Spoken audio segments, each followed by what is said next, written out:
Show you in this video is a miniature greenhouse. It's called a cold frame, and you guys can use this wherever you are. If you're in an apartment or a small space, they used to use these. They're called kitchen gardens, and they would have them right outside the kitchen in the old log cabins for the missus to go out and pluck her herbs and her greens to prepare their daily meals.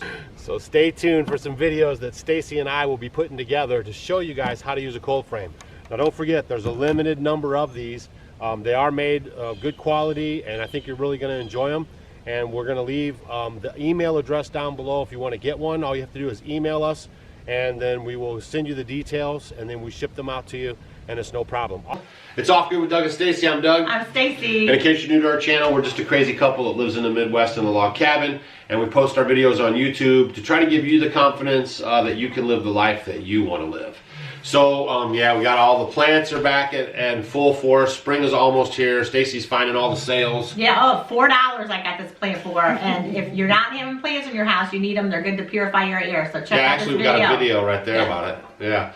So live time video. Today's Sunday, and you get this video on Sunday. We're running a little bit behind with getting it up for you guys today, but we've just been taking it easy. But we want to stress to you guys the importance of, if you're living this homesteading life or off-grid life, and yeah, we're doing things a little more self-sustainable. We're not like into the whole general social scene. I don't know how to explain it, but all I'm saying is don't be a slave to your homestead. Get out, and you have to do things that are outside of your homesteading. I mean, like, go out, do some social activities, go to amusement parks, just whatever you like to do. Go fishing somewhere else. Just make sure you have your systems in place. If you guys noticed last year in 2017, we were all over the place. And that's because we have systems in place, and we have a team of people that help us. So when we leave, they come here and watch all the animals and have a great time at the homestead. So make sure you're networking with your neighbors and friends. So make them some bread or some pies, and yeah, start getting to know your neighbors better, so maybe they can help you out too. Yeah, you just don't want to be a slave to your homestead. Get out and enjoy yourselves. Life's too short, right? So I just wanted to stress that. And we find great pleasure in being on the homestead, but we also like to get out and do other things. So I want to bring that home to you. So today we're going to talk about what we did last night, because I don't even know if some of you guys even heard of mouse races. Yeah, we had date night. We went to the mouse races, and we had gone to the mouse races. It was like long time 15 years ago at least. Yeah. And because where we had our lawn and landscape business, it was a little small town, and he had come home one day and he had scheduled to go because it was like a fundraiser. So we went, and it was one of the most fun things that I've ever done. Yeah, it was so much fun.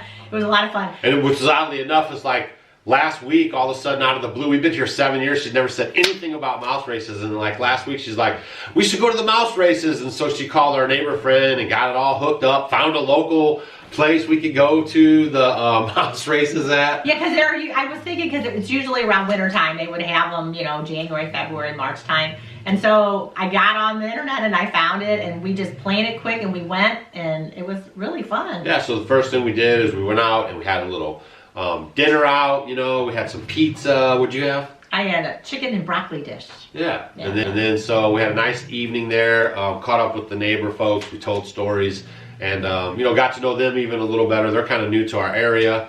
And then we went to the mouse races, and it's pretty slick how they have it set up.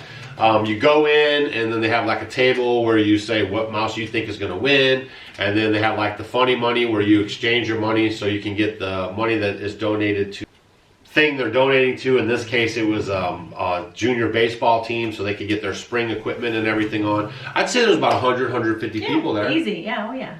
Yeah. So then you sit down at your table and you get this little bill. It's like if you ever been to the horse races, it's got 8 different races, and they arbitrarily just pick these names and then they number them. So the mice don't really have the names. They just grab the mice and put them in the box, and then whatever slot they're in corresponds to the sheet. But it was fun because you could pick. They had like famous wrestlers, famous mice, famous like blues hockey players, baseball players. Yeah. Then they had some like NASCAR stuff. Yeah, they had everything. And then we would try to pick our people based on the not popular name, because then more people would bet on that. So, and then we didn't win anything. No, but we did have fun. But our friends won one race. Yeah, he won $5. Yeah.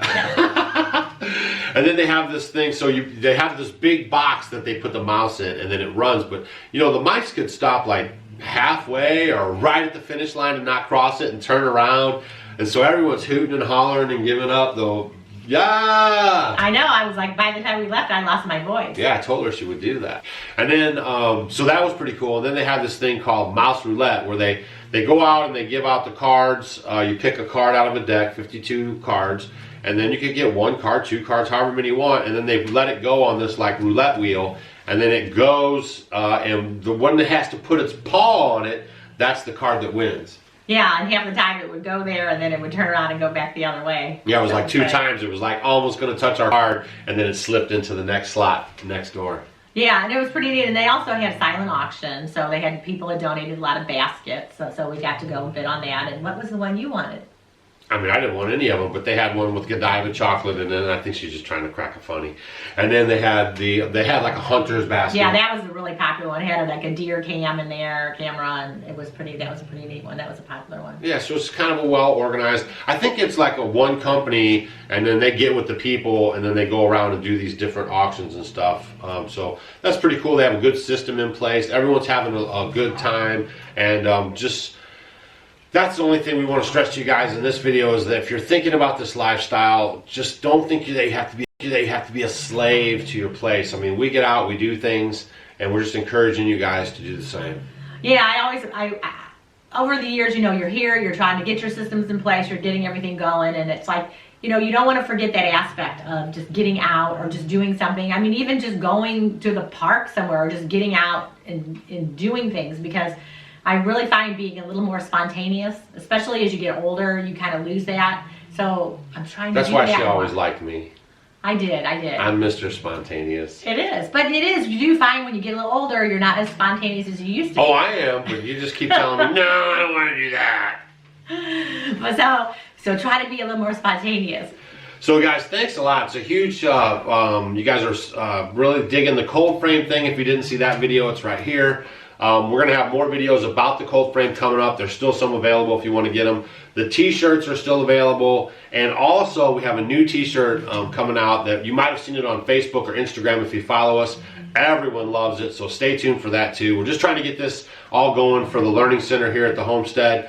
And hopefully you guys are enjoying all the content and are ready for a big 2018. Next couple videos you're going to see, probably going to be some elderberry stuff. I think Terry, the elderberry guy, is coming up today. And we're going to talk about cuttings and how to make them and how to put them in the ground and get those ready. And then we're going to be doing some gardening prep stuff. We have to do some of that. And then just a lot of neat videos coming up. The root cellar video. Hit that subscribe button and hit that bell for notifications, because you're not going to want to miss a video. Or you're going to come back and you're going to be like, what happened? What happened? Look at all that stuff going on. So as always, you can check us out on Facebook, Instagram, and Twitter, and let us know if you guys have ever been to the mouse races. Yeah, have you been to the mouse races? Or if you haven't ever been, do you think it looks like it would be fun? So we'll see you guys on the next video. And after you watch our video today, and maybe like 2 or 3 more, get out and do something. Yeah, be spontaneous. See you guys. Hey guys, thanks for watching our video. You might want to check out these videos. And if you want to become a Homestead homie, click the picture of us below. We will see you tomorrow.